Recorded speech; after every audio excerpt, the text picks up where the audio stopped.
ওয়ালাইকুম আসসালাম। কেমন আছেন ভাই? আলহামদুলিল্লাহ, কেমন আছেন? আলহামদুলিল্লাহ আমিও ভালো আছি। এখন আমরা যে গাড়িটা দেখতে পাচ্ছি সুজুকি মনোটন, জি গাড়িটা কিনলেন জি জি ভাই, কত টাকায় ভাই? 1,83,000 টাকা। 1,83,000 টাকা। জি জি, কাগজপত্রের কি অবস্থা? অন টেস্ট অবস্থায় আছে। ওয়ান টেস্ট অবস্থায় আছে। জি, তো দর্শক গাড়িটা আপনাদেরকে দেখাই, 1,83,000 টাকায় এই মাত্র বিক্রি হয়ে গেল। আপনার বাসা কোথায়? আমার বাসা কুষ্টিয়া পোড়াদহ।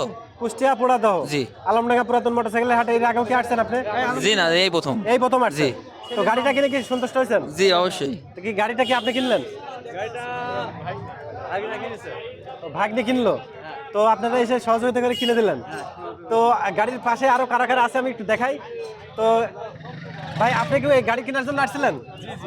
এই একটা গাড়ি কেনার জন্য কয়জন আসছেন? আমরা প্রায় 6 জন আসছি। একটা গাড়ি কেনার জন্য 6 জন আসছেন। জি, জি, জি। তো গাড়ি কিনে কি সন্তুষ্ট? হ্যাঁ, আমরা সন্তুষ্ট হয়েছি। তো আপনিও কি এই গাড়ির সাথে? হ্যাঁ, এই একই সাথে আসছি। তো গাড়িটা কিনে কি সন্তুষ্ট হয়েছেন? হ্যাঁ, সন্তুষ্ট। আপনার বাসা কোথায়? বাসা কুষ্টিয়া। কুষ্টিয়া কোন জায়গা? কুষ্টিয়া দহগোলা। দহগোলা। তো গাড়িটা কিনে সন্তুষ্ট হয়েছেন? হ্যাঁ। ধন্যবাদ। শুধু দর্শক মন্ডলী, এরকম ধরনের গাড়ি কিনতে হলে চলে আসতে হবে আলমডাঙ্গা পুরাতন মোটরসাইকেল হাটে। এখন যে গাড়িটা দেখতে পাচ্ছেন একদম ফ্রেশ কন্ডিশনের একটি গাড়ি, এরকম ধরনের গাড়ি কিনতে হলে আপনারা অবশ্যই চলে আসবেন আলমডাঙ্গা পুরাতন মোটরসাইকেল হাটে। ধন্যবাদ ভাই।